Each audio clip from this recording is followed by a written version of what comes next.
Saudi अरब का भारत के पीठ पीछे छुरा घोंपना और भारत के खिलाफ उगला गया जहर अब भारत की प्रतिक्रिया पर भारी पड़ रहा है। इस प्रतिक्रिया ने न सिर्फ सऊदी अरब बल्कि पाकिस्तान सहित पूरे खाड़ी देशों के भू राजनीतिक परिदृश्य में हलचल मचा दी है। पिछले 72 घंटों में खाड़ी देशों में लगातार एक के बाद एक बैठकें चल रही हैं। कई देश भारत के साथ समर्थन देने की बात कर रहे हैं, तो वहीं कई देश सऊदी अरब के इस कृत्य को सही ठहरा रहे हैं, जबकि कई देश इस मामले को लेकर शांत बैठ चुके हैं। कई देशों ने सऊदी अरब के इस पूरे घटनाक्रम से अपना पल्ला झाड़ना शुरू कर दिया है और वे भारत के साथ अपने संबंधों को बेहतर करने को लेकर साफ स्पष्टीकरण दे चुके हैं। इस पूरे घटनाक्रम के बाद सऊदी अरब ने भी भारत को लेकर एक बहुत बड़ा यू टर्न लिया है। अब तक सऊदी अरब सिर्फ अपनी मीडिया के माध्यम से यह कह रहा था कि पाकिस्तान के साथ हुआ उसका समझौता भारत को प्रभावित नहीं करेगा, लेकिन भारत के रिश्तों पर इसका प्रभाव पड़ने की बात पूरी दुनिया में जग जाहिर हो चुकी थी, जिसके चलते भारत ने न सिर्फ सऊदी अरब पर पिछले 48 घंटों में एक के बाद एक ताबड़तोड़ कदम उठाए, बल्कि भारत ने सऊदी अरब को अब संयुक्त राष्ट्र में भी पूरी दुनिया के सामने उसकी पोल खोल दी है। इसका परिणाम यह हुआ है कि संयुक्त राष्ट्र से लेकर सऊदी अरब अपने देश के अंदर ही पूरी तरीके से अलग थलग पड़ चुका है। जो खाड़ी देश अब तक उसके साथ खड़े थे, वे भी अब उसके साथ नहीं हैं, जिसके चलते सऊदी अरब के हौसले पस्त हो चुके हैं। सऊदी अरब के प्रिंस मोहम्मद बिन सलमान भी घुटनों पर आने को मजबूर हो गए हैं। सऊदी अरब ने भारत के दबाव में आकर अपने फैसले को बदलने के लिए एक बड़ा यू टर्न लिया है। जो सऊदी अरब अब तक पाकिस्तान के साथ मिलकर भारत के ऊपर युद्ध की तैयारियां कर रहा था, जो सऊदी अरब भारत के खिलाफ षड्यंत्र रचकर अपने आसपास के सभी मुस्लिम देशों को इकट्ठा करने की कोशिश में लगा था, वही सऊदी अरब महज 72 घंटों में ही भारत के सामने घुटने टेकने को मजबूर हो चुका है। उसने साफ कर दिया है कि उसे अपनी संसद में एक विधेयक बिल भी पारित करना पड़ा है। सऊदी अरब ने यह स्पष्ट किया है कि भारत के खिलाफ पाकिस्तान के साथ उसने जो संधि की थी, वह उसे पूरी तरह से रद्द करता है। उसने इस विधेयक को अपनी संसद में पारित करते हुए इस पर अपने हस्ताक्षर भी कर दिए हैं। यानी जो समझौता उसने पाकिस्तान को संरक्षण और अपनी छत्रछाया में रखने के लिए किया था, वह समझौता उसने महज 72 घंटों के अंदर अंदर रद्द कर दिया है। इस पूरे घटनाक्रम के बीच सऊदी अरब और पाकिस्तान दोनों ही बुरी तरह से फंस चुके हैं। वही पाकिस्तान जो अब तक इस मामले में पूरी दुनिया में खुशी से साफ कह रहा था कि अब तो पूरी दुनिया का और मुस्लिम जगत का सबसे बड़ा देश उसके साथ खड़ा है और उसका कोई कुछ नहीं कर सकता है, उसे ऐसा सदमा लगा है कि अब वह कुछ भी कहने की स्थिति में नहीं है। वहीं दूसरी तरफ सऊदी अरब अब अरब देशों के बीच भी फूट डालने का काम कर चुका है, क्योंकि इस घटनाक्रम के बाद सऊदी अरब के देश अब दो गुटों में बांट चुके हैं। कुछ देश सऊदी के इस फैसले में उसके साथ हैं, जबकि कुछ खाड़ी देश कह रहे हैं कि सऊदी ने जो किया था उसके चलते अब उसका बचना मुश्किल है और इस घटनाक्रम में वे किसी भी तरह से उसके साथ नहीं हैं। दरअसल यह सब कुछ भारत के खिलाफ दोहा, कतर में रचा गया एक षड्यंत्र था। दोहा, कतर में मुस्लिम देशों का सामूहिक संगठन हुआ, जहां इस पूरे मामले को रचने की साजिश की गई और इस साजिश का मुखिया कोई और नहीं बल्कि भारत के साथ सहयोगात्मक रुख दिखाने का दिखावा करने वाला सऊदी अरब था। और वह अब अपने ही जाल में ऐसे फंस चुका है कि उसके पास कोई और रास्ता नहीं बचा, जिसके चलते उसे यह कदम वापस खींचना पड़ा है। लेकिन भारत यहीं नहीं रुका। भारत ने अब जो किया है उसे सुनने के बाद आप भी खुशी से झूम उठेंगे। आप भी समझ पाएंगे कि आखिरकार भारत ने किस कदर अपनी कूटनीतिक क्षमता का परिचय देते हुए सीधे तौर पर सऊदी अरब को महज 72 घंटों में घुटनों पर ला दिया है। सऊदी अरब पर भारत के कदम पिछले 48 घंटों में इतने तेज हुए हैं कि वास्तव में अगर देखा जाए तो सऊदी अरब अपनी अर्थव्यवस्था का 15% इन 3 दिनों के अंदर अंदर खो चुका है। उसकी अर्थव्यवस्था से लेकर उसके शेयर बाजार में तेजी से गिरावट हो रही है। यहाँ तक कि सऊदी अरब के अंदर घूमने वाले भारतीय पर्यटक भी कम होते जा रहे हैं। देखा यह जा रहा है कि भारतीयों की संख्या जो अब तक बहुत ज्यादा थी सऊदी अरब में घूमने वालों की, वह लगातार कम हो रही है और सऊदी अरब इस बात से काफी डर भी चुका है। सऊदी अरब को यह बात समझ में नहीं आ रही है कि आखिरकार उसके साथ हो क्या रहा है। न सिर्फ भारत की तरफ से बल्कि दुनिया के और कई देशों से जाने वाला पर्यटन सऊदी अरब में बंद हो रहा है। माना यह जा रहा है कि दुनिया के कई सारे देशों ने सऊदी अरब को लेकर सलाह जारी की है। दुनिया के कई देश यह कह रहे हैं कि इस वक्त सऊदी अरब जाना ठीक नहीं रहेगा। दरअसल इस सब के पीछे भारत की कूटनीतिक पहल का नतीजा है, क्योंकि भारत ने सऊदी अरब को न सिर्फ आर्थिक रूप से नुकसान पहुंचाया है, बल्कि भारत ने सऊदी अरब को संयुक्त राष्ट्र महासभा में भी बुरी तरीके से पटकनी दे दी है। भारत ने सऊदी अरब के कृत्यों को पूरी तरीके से दुनिया के सामने उजागर कर दिया है। भारत ने पूरी दुनिया को साफ करते हुए कहा है कि सऊदी अरब परमाणु हथियारों की होड़ में शामिल है और इस वक्त मुस्लिम जगत में अगर किसी देश के पास परमाणु हथियार हैं तो वह इकलौता देश है पाकिस्तान। और उसके संरक्षण के चलते इस पूरे घटनाक्रम में सऊदी अरब उसी परमाणु हथियार को हथियाने की होड़ में लगा था। सबसे बड़ी बात, भारत ने यह भी साफ करते हुए कहा है कि सऊदी अरब यूरेनियम को दूसरे देशों से खरीदकर उसे समृद्ध कर रहा है ताकि यूरेनियम 238 से वह अपने देश के अंदर परमाणु परियोजना को लागू कर सके। यानी कि अभी हाल फिलहाल में कुछ दिन पहले जो काम तुर्की कर रहा था, वही काम एक बार फिर से अब सऊदी अरब करना शुरू कर चुका है। वही काम कुछ दिन पहले ईरान भी कर रहा था। यानी मुस्लिम देशों का यह संगठन सीधे तौर पर अपनी सबसे बड़ी ताकत बनाना चाह रहा है परमाणु हथियारों को, जिसके चलते यह पूरा का पूरा मामला अब फैल चुका है। भारत ने जैसे ही ये दस्तावेज संयुक्त राष्ट्र में रखे, संयुक्त राष्ट्र महासभा में भूचाल आ गया। दुनिया के देश सऊदी अरब को लेकर सवाल उठाने शुरू कर चुके हैं। दुनिया के देशों का यह कहना है कि सऊदी अरब पर प्रतिबंध लगने चाहिए। यह भारत नहीं बल्कि संयुक्त राष्ट्र के 142 देश कह रहे हैं, जो इसके समर्थन में खड़े हो चुके थे। 142 देशों का साफ कहना था कि अगर सऊदी अरब पर प्रतिबंध नहीं लगाए गए तो वह पूरी दुनिया के लिए खतरा बन जाएगा और इसलिए सऊदी अरब पर इस वक्त प्रतिबंध लगाना बहुत जरूरी बन चुका है। इस चलते अब सऊदी अरब पर प्रतिबंध लगाने की तैयारी भी एक तरफ चल रही है। दूसरी तरफ भारत ने अपनी कमर कस ली है सऊदी अरब पर प्रतिबंध लगाने के लिए। भारत ने एक तरफ तो सऊदी अरब के कच्चे तेल पर सीधे प्रतिबंध लगा दिया है और यह प्रतिबंध इतना बड़ा है कि आप खुद अंदाजा लगा सकते हैं कि सऊदी अरब के कई सारे जहाज भारत के पास, भारत के बंदरगाह के बाहर खड़े हैं कि हमें अनुमति दे दी जाए ताकि हम भारत में अपने इस सामान को उतार सकें। लेकिन भारत की तरफ से अनुमति नहीं दी गई है। भारत ने साफ कर दिया है कि सऊदी अरब की तरफ से कोई भी खेप भारत में स्वीकार नहीं होगी। कोई भी कच्चा तेल अब भारत नहीं खरीदेगा। यह भारत का तात्कालिक नहीं बल्कि एक दीर्घकालिक फैसला बन चुका है। इस दौरान भारत के इस पूरे घटनाक्रम के बीच सऊदी अरब ने पाकिस्तान को भी बहुत बड़ा झटका दे दिया है। सऊदी अरब ने उल्टा पाकिस्तान के खिलाफ ही कई बड़े कदम उठा लिए हैं, क्योंकि सऊदी अरब मजबूर भी है और एक तरफ भारत के साथ उसे अपनी व्यापारिक और वाणिज्यिक संबंधों को सुदृढ़ करना है और भारत को यह भी दिखाने का प्रयास करना है कि वह भारत के साथ कितना वफादार है। यानी कि भारत के साथ वफादारी करने के पूरे प्लान को अब एक बार फिर से सऊदी अरब ने पाकिस्तान के साथ समझौते को रद्द करके यह कदम उठाया है।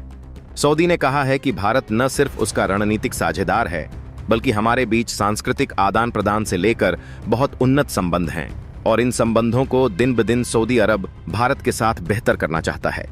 भारत के साथ किसी भी युद्ध में न तो सऊदी अरब अभी और न ही भविष्य में कभी शामिल होने वाला है और इस चलते वह इस समझौते को यहीं रद्द करता है और जल्द ही भारत के साथ अपने संबंधों को सुधारने के लिए वह अग्रगामी कदम उठाने जा रहा है। सऊदी अरब का यह साफ मतलब है कि वह भारत के साथ अपने कच्चे तेल पर लगे प्रतिबंध को हटवाने की कोशिश में है।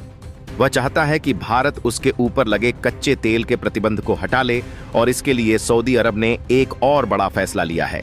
सऊदी अरब की तरफ से लगभग 12 सदस्यीय एक प्रतिनिधिमंडल जल्द ही दिल्ली भेजा जाएगा, जो भारत के साथ संबंधों को लेकर चर्चा करेगा और भारत के साथ मुक्त व्यापार समझौते FTA जैसी डील पर बात करने की कोशिश करेगा।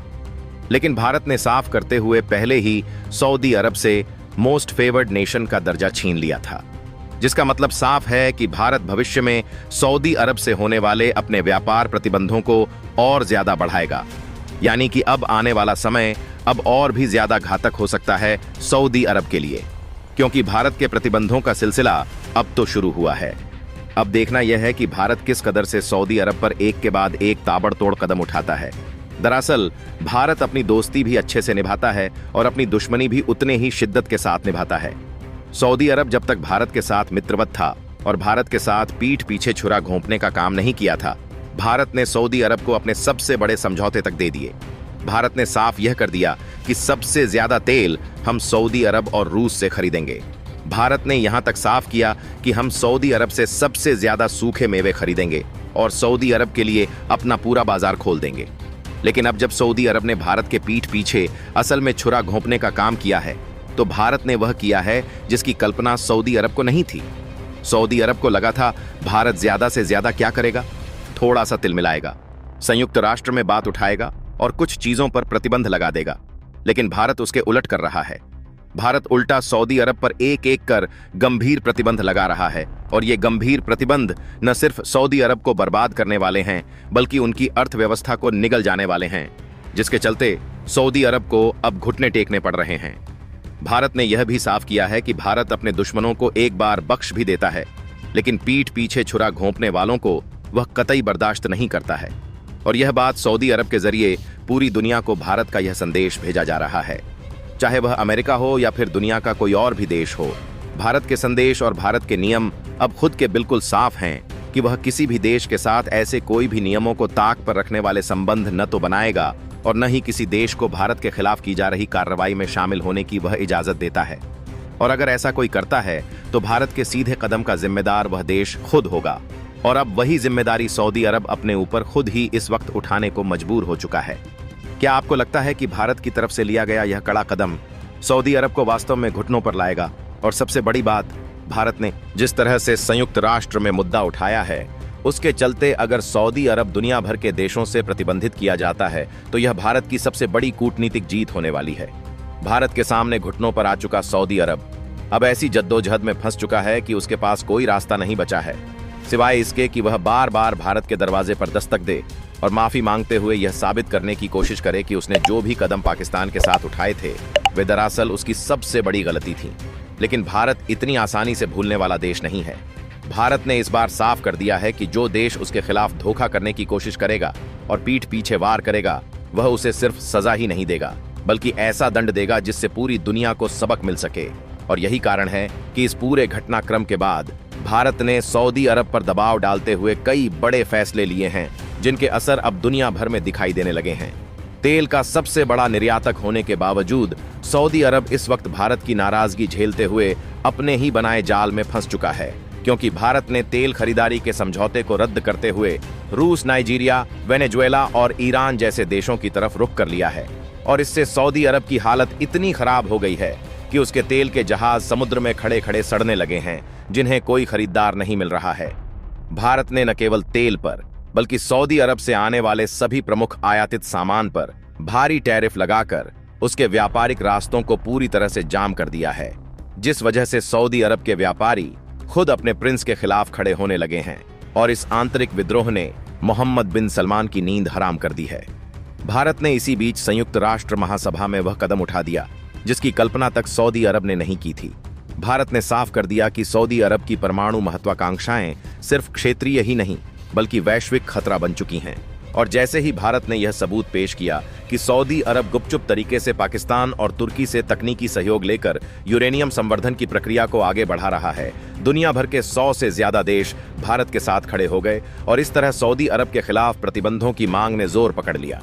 अचानक से अमेरिका, यूरोप, जापान और ऑस्ट्रेलिया जैसे देश भी भारत के साथ खड़े होते हुए कहने लगे कि अगर आज सऊदी अरब पर नकेल नहीं कसी गई तो कल वही देश पूरी दुनिया को परमाणु ब्लैकमेल करने की स्थिति में पहुंच जाएगा। और इस माहौल ने सऊदी अरब को बुरी तरह झकझोर दिया है। भारत ने इस मोर्चे पर भी बाजी मार ली, क्योंकि इस बार सिर्फ शब्दों में नहीं बल्कि कूटनीति और आर्थिक दबाव दोनों में वह बाजी खेल रहा था। भारत ने अपने राजनयिक मिशनों को सक्रिय कर दिया और अफ्रीका से लेकर लैटिन अमेरिका तक उसने हर उस देश को अपने साथ जोड़ लिया जो सऊदी अरब के तेल पर निर्भर था। भारत ने उन्हें आश्वासन दिया कि उसकी ओर से वैकल्पिक ऊर्जा व्यवस्था मुहैया कराई जाएगी और इस रणनीति ने सऊदी अरब के पेट्रोलियम क्षेत्र में भय का माहौल खड़ा कर दिया। वहीं दूसरी तरफ पाकिस्तान का हाल ऐसा हो चुका था जैसे किसी ने उसके पैरों के नीचे से जमीन खींच ली हो, क्योंकि जिस गठबंधन को दिखाकर पाकिस्तान अपने लोगों को समझा रहा था कि अब उसकी पीठ पर पूरा खाड़ी है, वही गठबंधन महज 72 घंटों में ध्वस्त हो गया और सऊदी अरब ने संसद में विधेयक पारित करके पाकिस्तान से समझौता खत्म कर दिया। यह पाकिस्तान के लिए ऐसी शर्मनाक हार थी कि उसकी संसद में खुद उसकी विपक्षी पार्टियों ने इमरान खान सरकार पर आरोप लगाया कि उसने पूरे देश को मुसीबत में धकेल दिया है।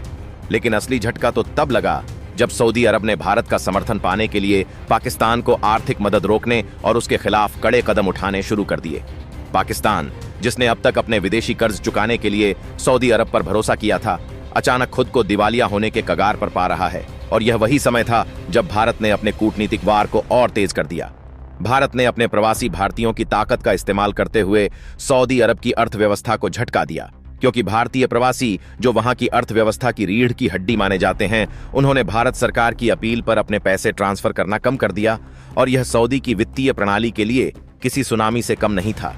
इस सारे घटनाक्रम ने मोहम्मद बिन सलमान को इस हालत में ला दिया कि वह लगातार भारत को विशेष दूत भेजने की कोशिश करने लगे।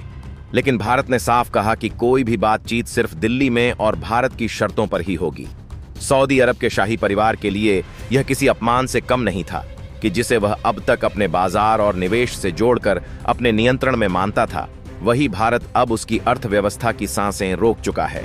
इस पूरे घटनाक्रम में भारत ने दुनिया को यह संदेश भी दिया कि भारत सिर्फ आर्थिक शक्ति नहीं बल्कि कूटनीतिक महाशक्ति भी बन चुका है और उसकी एक आवाज पर पूरी दुनिया की नीतियां बदल सकती हैं। यही वजह है कि यूरोप के कई देशों ने खुले मंच से कहा कि भारत के बिना अब किसी भी वैश्विक नीति का निर्धारण संभव ही नहीं है। वहीं दूसरी तरफ सऊदी अरब का राजनयिक संकट इतना गहरा गया कि उसके करीबी देश संयुक्त अरब अमीरात और बहरीन तक ने उससे दूरी बना ली। और यह भारत की सबसे बड़ी जीत थी कि वह बिना युद्ध किए ही सऊदी अरब को ऐसी स्थिति में ले आया कि उसे अपने घुटनों पर गिरना पड़ा। सऊदी अरब ने मजबूरी में यह भी ऐलान कर दिया कि वह भारत के साथ एक नई व्यापारिक डील के लिए तैयार है, लेकिन भारत ने अभी तक कोई हरी झंडी नहीं दिखाई, क्योंकि भारत यह दिखाना चाहता अब उसकी शर्तों के बिना दुनिया में कोई भी बड़ा समझौता नहीं हो सकता। और यह संदेश पाकिस्तान से लेकर अमेरिका तक सबको साफ साफ सुनाई दे रहा है, जो सऊदी अरब कभी मुस्लिम देशों का नेता बनने का सपना देखता था, अब वही अपने बचाव में भारत की मर्जी पर निर्भर हो गया है। और यह वही कूटनीतिक जीत है जिसने भारतीय जनता को गर्व से भर दिया है और पूरी दुनिया को भारत की ताकत का एहसास करा दिया है। सऊदी अरब के लिए यह सब किसी भूकंप से कम नहीं था, क्योंकि जिसने कल तक खुद को मुस्लिम जगत का खलीफा समझ रखा था और पाकिस्तान के साथ मिलकर भारत के खिलाफ षड्यंत्र रच रहा था, वही आज भारत के सामने घुटनों पर आ चुका था। और यही नहीं, भारत ने अपनी कूटनीति की धार इतनी तेज कर दी कि सऊदी अरब के सामने सिर झुकाने के अलावा कोई विकल्प ही नहीं बचा। भारत ने अपने फैसलों को सिर्फ तेल या व्यापार तक सीमित नहीं रखा, बल्कि उसने सीधे तौर पर सऊदी अरब के सामरिक और भू राजनीतिक हितों पर वार किया। भारत ने खाड़ी देशों में अपने गुप्त मिशनों और राजनयिक दूतावासों को सक्रिय कर दिया और वह खेल खेला जो सऊदी अरब ने कभी सोचा भी नहीं था। भारत ने सबसे पहले कतर और ओमान को अपने साथ जोड़ लिया, क्योंकि यह दोनों देश पहले ही सऊदी अरब के दबदबे से परेशान थे। जैसे ही भारत ने उन्हें ऊर्जा सुरक्षा और रक्षा सहयोग का भरोसा दिया, वैसे ही उन्होंने सार्वजनिक मंच से कहा कि वे भारत के साथ खड़े हैं। यह बयान सऊदी अरब की बर्बादी का बिगुल साबित हुआ, क्योंकि पूरे खाड़ी में यह संदेश चला गया कि अब भारत ही वह ताकत है जिसके साथ खड़े होकर भविष्य सुरक्षित किया जा सकता है। इस बीच भारत ने एक और चौंकाने वाला कदम उठाया। भारत ने इसराइल के साथ अपने संबंधों को और मजबूत कर लिया और यह संदेश दिया कि अगर सऊदी अरब पाकिस्तान जैसे देशों को हथियार और परमाणु तकनीक मुहैया कराता है, तो भारत भी इसराइल के साथ मिलकर नई रक्षा साझेदारी बनाएगा। यह संदेश मिलते ही सऊदी अरब के हौसले और भी पस्त हो गए, क्योंकि उसे डर था कि अगर भारत और इसराइल एकजुट हो गए तो पूरा मध्य पूर्व उसके खिलाफ हो जाएगा। भारत ने अपनी विदेश नीति का ऐसा पासा पलटा कि यूरोप और अमेरिका तक भारत के साथ खड़े हो गए और उन्होंने खुले मंच से कहना शुरू कर दिया कि भारत अब वैश्विक ऊर्जा राजनीति का केंद्र बन चुका है। यही वजह है कि सऊदी अरब की संसद में मोहम्मद बिन सलमान को खुद यह स्वीकार करना पड़ा कि भारत से पंगा लेना उनकी सबसे बड़ी भूल थी और अब अगर उन्होंने तुरंत ही भारत से अपने संबंध नहीं सुधारे तो आने वाले दिनों में उनकी अर्थव्यवस्था पूरी तरह से तबाह हो जाएगी। इस पूरे घटनाक्रम का सबसे बड़ा असर यह हुआ कि सऊदी अरब का आंतरिक माहौल भी बिगड़ गया। वहां के व्यापारी संघ खुलकर यह कहने लगे कि भारत के बिना उनका तेल कारोबार जीवित नहीं रह सकता और अगर भारत ने सऊदी तेल को खरीदने से इनकार कर दिया तो सऊदी अरब के लिए रोजगार से लेकर राजस्व तक सब कुछ डूब जाएगा। यही कारण था कि सऊदी अरब ने अपनी संसद में भारत के साथ नई व्यापार संधि पर चर्चा शुरू कर दी, लेकिन भारत ने बड़ी चालाकी से अपने फैसले को टालते हुए साफ कर दिया कि पहले सऊदी अरब को पाकिस्तान के साथ सारे समझौते खत्म करने होंगे और सार्वजनिक तौर पर यह स्वीकार करना होगा कि उसने भारत के खिलाफ जो षड्यंत्र रचा था वह गलत था। यह शर्त सुनते ही पाकिस्तान की सांसें थम गईं, क्योंकि इसका मतलब साफ था कि सऊदी अरब उसे धोखा देने वाला है और वही हुआ। सऊदी अरब ने न सिर्फ पाकिस्तान के साथ अपनी डील को रद्द किया, बल्कि पाकिस्तान को दी जाने वाली आर्थिक मदद भी रोक दी, जिससे पाकिस्तान की अर्थव्यवस्था की कमर टूट गई। पाकिस्तान की हालत ऐसी हो गई कि उसकी संसद में प्रधानमंत्री से पूछा जाने लगा कि आखिर उसने देश को इस दलदल में क्यों धकेला जहां कोई भी देश उसके साथ खड़ा नहीं है। भारत ने इस मौके का फायदा उठाते हुए दुनिया को यह संदेश भी दे दिया कि अब कोई भी देश अगर उसके खिलाफ खड़ा होगा तो भारत उसे अकेला कर देगा और यह संदेश इतना गहरा असर छोड़ गया कि तुर्की और ईरान तक चुप हो गए, जो अब तक भारत के खिलाफ सऊदी के साथ खड़े थे। भारत ने इस बार सिर्फ बयानबाजी नहीं की, बल्कि हर कदम पर ठोस कार्रवाई की। उसने सऊदी अरब से आने वाले निवेश पर कड़े प्रतिबंध लगा दिए और कहा कि जब तक सऊदी अरब अपनी नीति को पूरी तरह बदलकर भारत का समर्थन नहीं करता, तब तक उसका कोई भी निवेश भारत में मान्य नहीं होगा। इससे सऊदी अरब के बड़े उद्योगपति हिल गए, क्योंकि वे भारत को सबसे बड़ा बाजार मानते थे और अब वही बाजार उनके सामने बंद हो रहा था। सऊदी अरब की परेशानी को और बढ़ाते हुए भारत ने खाड़ी में अपने नौसैनिक अभ्यासों को तेज कर दिया और यह संदेश दिया कि अगर सऊदी अरब ने जरा भी भारत के खिलाफ कोई कदम उठाया तो भारतीय नौसेना सीधे उसके तेल जहाजों को रोक देगी। यह संदेश इतना सख्त था कि सऊदी अरब की सेना तक डर गई और उन्होंने अपने शाही परिवार को सलाह दी कि भारत से टकराना किसी भी कीमत पर ठीक नहीं है। इन सब घटनाओं के बीच सऊदी अरब की सबसे बड़ी मुसीबत यह बन गई कि उसके अपने पड़ोसी देश भी उससे किनारा करने लगे। बहरीन और यूएई जैसे देशों ने सीधे तौर पर कहा कि वे भारत के साथ अपने संबंध बेहतर करेंगे और सऊदी अरब के किसी भी षड्यंत्र में शामिल नहीं होंगे। यह भारत की कूटनीति का सबसे बड़ा कमाल था कि उसने बिना युद्ध लड़े ही सऊदी अरब को अलग थलग कर दिया। भारत ने इस पूरे खेल में यह भी साबित कर दिया कि उसकी जनता और उसकी सेना किसी भी कीमत पर अपने देश के खिलाफ षड्यंत्र बर्दाश्त नहीं करेगी। यही वजह है कि जब भारत ने यह ऐलान किया कि सऊदी अरब का तेल अब भारत में नहीं आएगा, तो भारतीय जनता ने भी उसका समर्थन करते हुए यह कह दिया कि हमें चाहे महंगा तेल खरीदना पड़े, लेकिन हम कभी भी गद्दार देश से तेल नहीं लेंगे। इस समर्थन ने भारत सरकार की स्थिति और भी मजबूत कर दी और सऊदी अरब को समझ आ गया कि अब भारत को झुकाना नामुमकिन है। इस पूरे घटनाक्रम का असर इतना गहरा था कि संयुक्त राष्ट्र में भारत की आवाज गूंजने लगी और वहां मौजूद देशों ने यह स्वीकार किया कि भारत की कूटनीति अब वैश्विक मंच पर सबसे प्रभावशाली है। और यही कारण है कि सऊदी अरब ने अपनी नाक बचाने के लिए भारत के सामने प्रतिनिधिमंडल भेजने का फैसला किया। लेकिन भारत ने साफ कर दिया कि पहले उसे सार्वजनिक मंच से माफी मांगनी होगी और यह स्वीकार करना होगा कि भारत के खिलाफ उसकी नीतियां पूरी तरह असफल रही हैं। यह सऊदी अरब के लिए सबसे बड़ी हार थी, क्योंकि जिसने कभी पाकिस्तान को अपनी छत्रछाया में खड़ा किया था, वही आज भारत से दया की भीख मांग रहा था। और यही वह दृश्य था जिसने दुनिया को यह संदेश दिया कि भारत अब सिर्फ दक्षिण एशिया की ताकत नहीं, बल्कि एक ऐसी वैश्विक शक्ति बन चुका है जिसके सामने सऊदी अरब जैसी ताकत भी झुकने को मजबूर हो गई है। और आने वाले समय में यह कहानी हर उस देश के लिए सबक बन जाएगी जो भारत के खिलाफ षड्यंत्र रचने की कोशिश करेगा।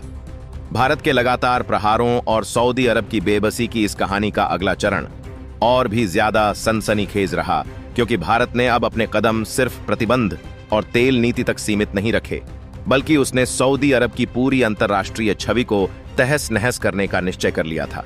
और इसके लिए भारत ने संयुक्त राष्ट्र सुरक्षा परिषद से लेकर G20 और ब्रिक्स जैसे मंचों पर वह रणनीति अपनाई कि सऊदी अरब की आवाज ही दबा दी गई। भारत ने सबसे पहले यह मुद्दा उठाया कि सऊदी अरब आतंकवाद को परोक्ष रूप से आर्थिक मदद देता रहा है और उसने दस्तावेजों के जरिए दुनिया को यह बताया कि पाकिस्तान में पल रहे आतंकवादी संगठनों को सऊदी अरब की गुप्त एजेंसियों ने धन और हथियार पहुंचाए हैं। जब यह खुलासा अंतर्राष्ट्रीय मीडिया में हुआ तो पूरी दुनिया में सऊदी अरब की थू थू होने लगी और उसके शाही परिवार के भीतर भी यह सवाल उठने लगे कि आखिर भारत जैसा महाशक्ति बनने की ओर अग्रसर देश को नाराज करके उन्होंने क्या हासिल किया है। भारत ने इस दौरान एक और बड़ा दांव चला। उसने यूरोपीय संघ के देशों को अपने साथ जोड़ते हुए यह सुनिश्चित किया कि वे सऊदी अरब से तेल का आयात घटाएं और भारत रूस तथा अफ्रीकी देशों से मिलकर ऊर्जा आपूर्ति की गारंटी देगा। इससे सऊदी अरब का सबसे बड़ा डर सच हो गया, क्योंकि उसे पहली बार यह महसूस हुआ कि उसके तेल का बाजार सिकुड़ रहा है और उसकी पकड़ ढीली होती जा रही है। दूसरी ओर भारत ने अपने आईटी और फार्मा सेक्टर का इस्तेमाल करके यह दबाव बनाया कि सऊदी अरब में निवेश करने वाले बहुराष्ट्रीय कंपनियां अब भारत की ओर रुख करें, और यह होते ही सऊदी अरब का शेयर बाजार धड़ाम से गिर गया। वहीं भारतीय शेयर बाजार में तेजी आ गई, जो यह संकेत था कि वैश्विक पूंजी भारत को सुरक्षित ठिकाना मान रही है। इस झटके के बाद सऊदी अरब के प्रिंस मोहम्मद बिन सलमान ने कई गुप्त संदेशों के जरिए भारत से संपर्क साधा, लेकिन भारत ने दो टूक कहा कि जब तक सऊदी अरब सार्वजनिक मंच पर पाकिस्तान के साथ अपने समझौते की निंदा नहीं करता और भारत से माफी नहीं मांगता, तब तक कोई बातचीत संभव नहीं है। यह शर्त सऊदी अरब के लिए किसी जहर के प्याले से कम नहीं थी, क्योंकि पाकिस्तान को नाराज करना उसका पुराना डर था। लेकिन अब स्थिति ऐसी हो गई थी कि उसके पास भारत की शर्तें मानने के अलावा कोई चारा नहीं बचा था।